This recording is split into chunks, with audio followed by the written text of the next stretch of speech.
तो नमस्ते दोस्तों, जैसा कि आप देख रहे हैं कि यहाँ पे एक बच्चा पढ़ रहा है तो हम भी पढ़ेंगे आज। वैसे तो रोज पढ़ते हैं सभी लोग, लेकिन आज थोड़ा ज़्यादा पढ़ लेना क्योंकि आज का दिन अच्छा है। चलिए देखिए, हेडिंग क्या है?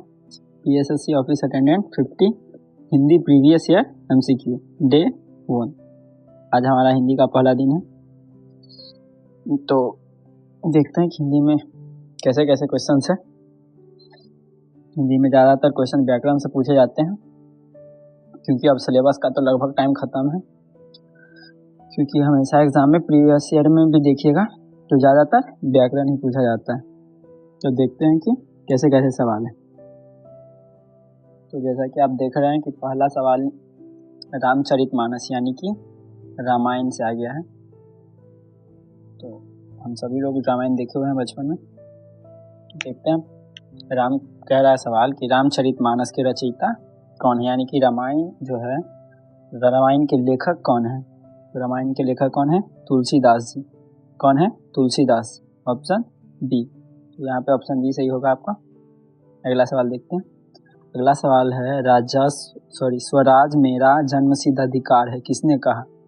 स्वराज मेरा जन्मसिद्ध अधिकार है, यह किसने कहा? लोकमान्य तिलक ने। किसने कहा? लोकमान्य तिलक ने। Option B. तीसरा सवाल देखते हैं। तीसरा सवाल कह रहा है कि भारत का राष्ट्रीय गीत कौन सा है? भारत का राष्ट्रीय गीत कौन सा है? भारत का राष्ट्रीय गीत है वंदे मातरम। क्या है? वंदे मातरम। और राष्ट्रीय गान जन गण मन। जन गण मन क्या है? राष्ट्रीय गान। और राष्ट्रीय गीत वंदे मातरम। Option B. अगला सवाल देखते हैं। अगला सवाल कह रहा है कि गीतांजलि किसने लिखी? अगला सवाल क्या कह रहा है कि गीतांजलि जो है वह किसने लिखी है? तो रविंद्रनाथ टैगोर ने, जिन्होंने गीतांजलि लिखी है। क्या लिखी?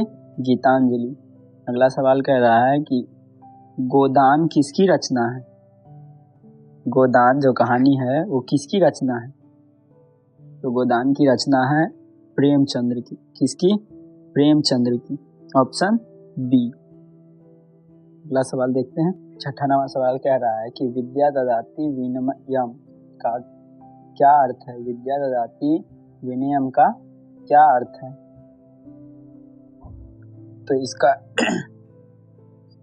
इसका अर्थ है विद्या नम्रता देती है। क्या देती है? विद्या नम्रता देती है। सातवां सवाल करें कि कुक का पर्यायवाची क्या है? कुक का पर्यायवाची क्या है? तो कुक का पर्यायवाची है चीख। क्या है? चीख। कुक का पर्यायवाची क्या है? चीख। क्वेश्चन को हमेशा पढ़ते हुए चलिएगा तो ज़्यादा अनुभव होगा और अच्छे से याद भी रहेगा। तो आठवां सवाल कह रहा है कि कामायनी किसकी रचना है?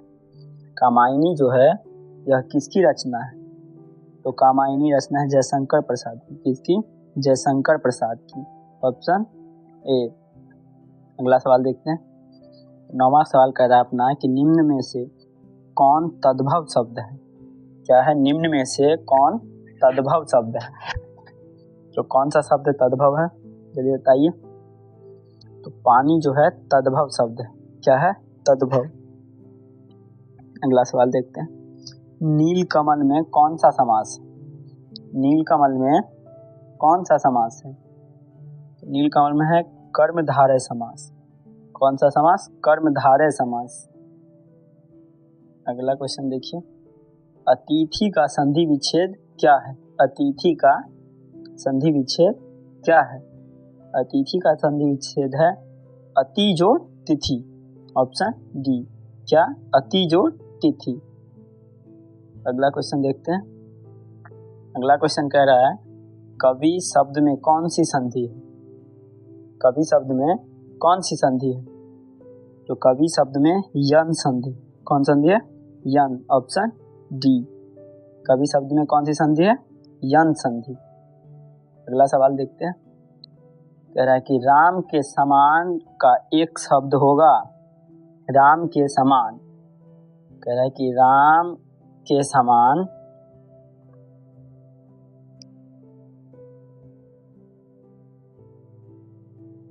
इतना का एक शब्द में क्या लिख सकते हैं?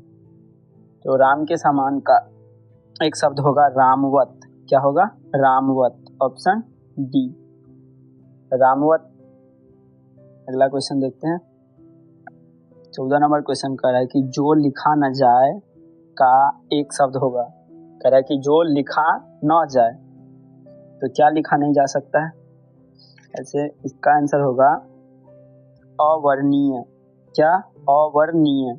जो लिखा न जाए का एक शब्द होगा अवर्णीय। अगला सवाल देखिए। कह रहा है कि असहाय का विलोम है। असहाय का विलोम है, तो असहाय का विलोम है सहनीय। क्या? सहनीय। ऑप्शन बी, बी सही होगा आपका यहाँ पे। अगला देखते हैं। कह रहा है कि पुस्तक का तद्भव रूप है। पुस्तक का तद्भव रूप क्या है? तो पुस्तक का तद्भव रूप है किताब। क्या है? किताब जो है पुस्तक का तद्भव रूप है। Option D. अगला सवाल देखिए। कह रहे हैं कि कला का प्यासा किस अलंकार का उदाहरण है? कला का प्यासा किस अलंकार का उदाहरण है? तो कला का प्यासा किस अलंकार का है? मानवीकरण का। किसका? मानवीकरण का। कला का प्यासा किसका उदाहरण है? मानवीकरण का। 18 नंबर सवाल कह रहा है अपना कि हंसना का भाववाचक संज्ञा रूप है। हंसना का भाववाचक संज्ञा रूप क्या है? तो हंसना का भाववाचक संज्ञा रूप है हंसी। क्या है? हंसी। ऑप्शन ए, हंसी। तो अगला सवाल देखते हैं। 19 नंबर, कवि शब्द का बहुवचन है। कवि शब्द का बहुवचन क्या है? कवि शब्द का बहुवचन है कविगण। क्या है? कविगण। कवि शब्द का बहुवचन कविगण, यानी कि बहुत सारे कवि। चतुर का स्त्रीलिंग क्या है? चतुर का स्त्रीलिंग, चतुर का स्त्रीलिंग होगा चतुरिणी। चतुरिणी। अगला सवाल देखते हैं। अगला सवाल कह रहा है महिला का पर्यायवाची शब्द क्या है? महिला का पर्यायवाची शब्द, तो महिला का पर्यायवाची शब्द है स्त्री। क्या है? स्त्री। ऑप्शन ए, महिला का पर्यायवाची शब्द स्त्री। अगला क्वेश्चन देखिए। 22 नंबर सवाल कर रहा है कि नभ का अर्थ क्या है? नभ का अर्थ क्या है? तो नभ का क्या अर्थ है? नभ का अर्थ है आकाश। क्या अर्थ है? आकाश। ऑप्शन ए, नभ का क्या अर्थ है? आकाश। सवाल कह रहा है कि जननी जन्मभूमिश्च स्वर्गादपि गरीयसी किस का है? कह रहा है कि जननी जन्मभूमिश्च स्वर्गादपि गरीयसी किसका है? तो यह किसका है? 23 नंबर सवाल का आंसर होगा महाभारत। यह किसका, मतलब कि कौन सी कथा या उपनिषद, यह कौन सी कथा या उपनिषद का है, या रामायण का है, महाभारत का है? तो ये किसका है? महाभारत का। ऑप्शन बी, किस चीज का है? महाभारत का। अगला सवाल देखते हैं। कह रहा है कि पितामह में कौन सा समास है? पितामह में कौन सा समास है? तो पितामह में तत्पुरुष समास है। कौन सा समास है? तत्पुरुष समास। ऑप्शन सी, पितामह में कौन सा समास है? तत्पुरुष समास है। सागर का तद्भव कौन सा है? सागर का तद्भव कौन सा है?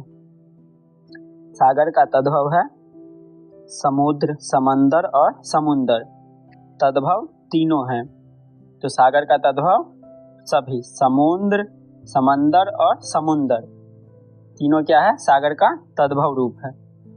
मुझे जाना है, मैं, मुझे जाना है, मैं, मुझे कौन सा कारक है? कह रहा है कि मुझे जाना है, मान लो कि मुझे कहीं पर जाना है, उसमें मैं जो है, मैं, वो कौन सा समान, सॉरी कौन सा कारक है? तो मैं कौन सा कारक है? में है आपका संप्रदान कारक। कौन सा कारक? संप्रदान कारक, ऑप्शन डी। अगला सवाल देखिए, अगला कह रहा है कि वह रो रहा है, वह रो रहा है, उसमें वह रो रहा है, उसमें रो रहा है, कौन सा वाक्यांश है? तो वह रो रहा है में रो रहा है कौन सा वाक्यांश है? तो 27 का आंसर हो जाएगा क्रियापद। कौन सा? क्रियापद, ऑप्शन सी। अगला सवाल देखिए, कह रहा है कि गाड़ी तेजी से चली में तेजी से है, कह रहा है कि गाड़ी तेजी से चली में तेजी से जो है वो क्या है? संज्ञा है, सर्वनाम है, या विशेषण है, या क्रिया विशेषण है, क्या है? तो 28 का आंसर होगा क्रिया विशेषण है। क्या है? क्रिया विशेषण। गाड़ी तेजी से चली, तो गाड़ी क्या कर रहा है? इसमें क्रिया कर रहा है। देखिए, कह रहा है कि जो नश्वर नहीं का एक शब्द, कह रहा है जो नश्वर नहीं का एक शब्द क्या होगा? जो नश्वर नहीं का एक शब्द क्या होगा? तो 29 का ऑप्शन होगा चिर अस्थाई। क्या होगा? चिर अस्थाई, ऑप्शन ए, चिर अस्थाई। अगला सवाल देखिए, कह रहा है कि दिनकर किस भाषा से संबंधित है? दिनकर किस भाषा से संबंधित है? कह रहा है कि दिनकर साहब जो थे वो कौन सी भाषा इस्तेमाल करते थे और रहते थे? तो हिंदी से संबंधित है। दिनकर साहब किस चीज से संबंधित है? हिंदी से, ऑप्शन सी। अगला सवाल देखिए, कह रहा है कि मधुशाला किसकी रचना है? मधुशाला जो है वह किसकी रचना है? तो मधुशाला रचना है बच्चन साहब की। किसकी? बच्चन साहब की, ऑप्शन ए। अगला सवाल देखते हैं, कह रहा है कि कृपया बैठिए किस लहजे में है? कृपया बैठिए किस लहजे में है? आज्ञा, विनती, आदेश या प्रश्न? तो यह किस लहजे में है? तो यह है विनती के लहजे में। किस लहजे में? विनती के लहजे में, क्योंकि कह रहा है कि कृपया बैठिए। मान लीजिए जैसे कि आपके यहाँ आपके नाना जी या मामा जी आते हैं तो क्या बोलते हैं? नाना जी आइए नाश्ता कर लीजिए, या फिर यहाँ पे बैठिए। तो इसमें कौन क्या है? विनती है। ठीक है, तो अगला सवाल देखते हैं। अगला सवाल कह रहा है वह गांव गया में गांव कौन सा भेद है? कह रहा है कि वह गांव गया, इसमें गांव जो है कौन सा भेद है? इसमें गांव कौन सा भेद है? संज्ञा। ठीक है, अगला सवाल देखते हैं।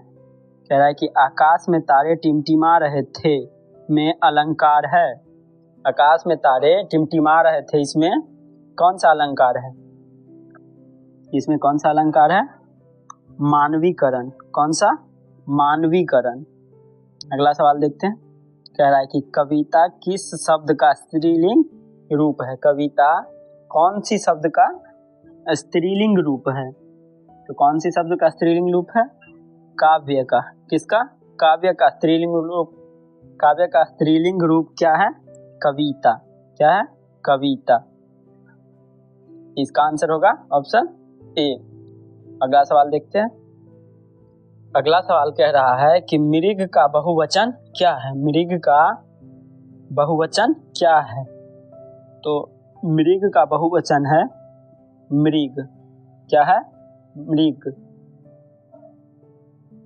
अगला सवाल देखिए, कह रहा है कि अति सुंदर में अति क्या है? अति सुंदर में अति क्या है? तो अति सुंदर में अति है अव्यय। क्या है? अव्यय है। अगला सवाल कह रहा है कि सूर्य निकला वाक्य है। सूर्य निकला कौन सा वाक्य है? तो सूर्य निकला सरल वाक्य है। इसमें कोई भेदभाव नहीं है, कोई अलग मिश्र नहीं है, और ना ही किसी को समझने में दिक्कत होगी। तो ये क्या है? सरल वाक्य है। तो अगला सवाल देखते हैं। कह रहा है कि कान का कच्चा का क्या अर्थ है? कान का कच्चा, इसका क्या अर्थ है? कह रहा है कान का कच्चा का क्या अर्थ है? तो इसमें क्या होगा? ऑप्शन डी, जल्दी विश्वास करने वाला। इसको क्या कहते हैं? कान का कच्चा। अगला सवाल देखते हैं। शेर दिल किसका उदाहरण है? शेर दिल जो है किसका उदाहरण है? शेर दिल उदाहरण है रूपक का। किसका? रूपक का। अगला सवाल देखिए। कह रहा है कि एकादशी किसमें है? एकादशी किसमें है? समास में, अव्यय में, तत्सम में या फिर तद्भव में? एकादशी किसमें है? तो एकादशी है समास में। जैसे कि आपके दादी या तो आप में, आपके पिताजी में है या फिर आपके चाचा जी में, उसी प्रकार पूछ रहा है कि एकादशी किसमें है? किसमें है? समास में है। अगला सवाल देखिए। कह रहा है कि लालटेन किस भाषा से लिया गया है? लालटेन कौन सी भाषा का शब्द है? तो लालटेन फारसी भाषा का शब्द है। कौन सी भाषा का? फारसी भाषा का शब्द क्या है? लालटेन। किसने कहा में किसने क्या है? किसने कहा में किसने, ये सब जो है क्या है? तो किसने कहा में किसने है? सर्वनाम। क्या है? सर्वनाम है। अगला सवाल देखिए। कह रहा है कि वह अच्छा लड़का में अच्छा है। कह रहा है कि वह अच्छा लड़का है। इसमें अच्छा शब्द जो है वह क्या है? संज्ञा है, सर्वनाम है, क्या है? तो वह है विशेषण। क्या है? विशेषण है। ऑप्शन सी, क्या है? विशेषण। इसी के साथ हमने 44 क्वेश्चन कंप्लीट कर लिया। अभी 6 बाकी हैं जो हम तुरंत अभी कर लेंगे, और हिंदी में थोड़ा कम समय लगता है। देखिए, झूठ बोलना पाप है में झूठ क्या है? झूठ बोलना पाप है, इसमें झूठ क्या है? संज्ञा, सर्वनाम, विशेषण, संज्ञा, वाक्यांश, क्रिया, क्या है? यहाँ पे झूठ का हम झूठ लिख दिए हैं। तो इसका आंसर क्या होगा? इसका आंसर होगा क्रियावाचक संज्ञा। क्या होगा? क्रियावाचक संज्ञा। अगला क्वेश्चन देखते हैं। कौन का बहुवचन है?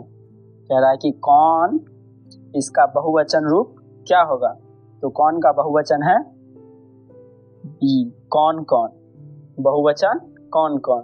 कह रहा है कि कौन, मान लीजिए कि ऐसा हो कि आपके साथ कौन आया है, इसमें कितने आदमी का बोध हो रहा है? एक आदमी का। और इसी में पूछेगा कि आपके साथ कौन कौन आया है, मतलब उसमें एक से अधिक आदमी होंगे। तो कौन का बहुवचन रूप क्या होगा? कौन कौन। अगला सवाल देखते हैं।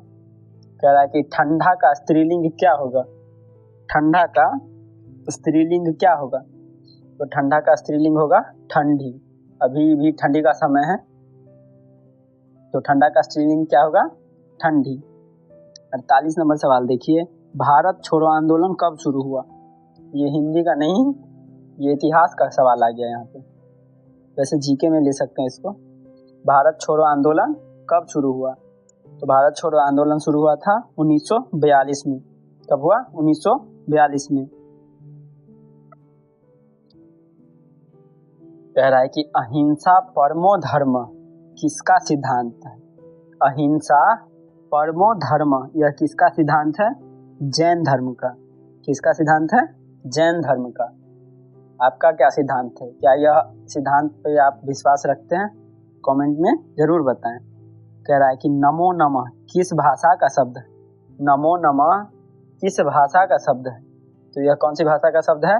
संस्कृत। कौन सी भाषा का शब्द है? संस्कृत भाषा का। इसी के साथ हम लोगों ने पूरे 50 क्वेश्चन को सॉल्व कर लिया और बहुत ही जल्दी कर लिया। तो अगले वीडियो में मिलेंगे पार्ट 2 के साथ। हिंदी का पार्ट 2 भी होगा, यानी कि डे 2।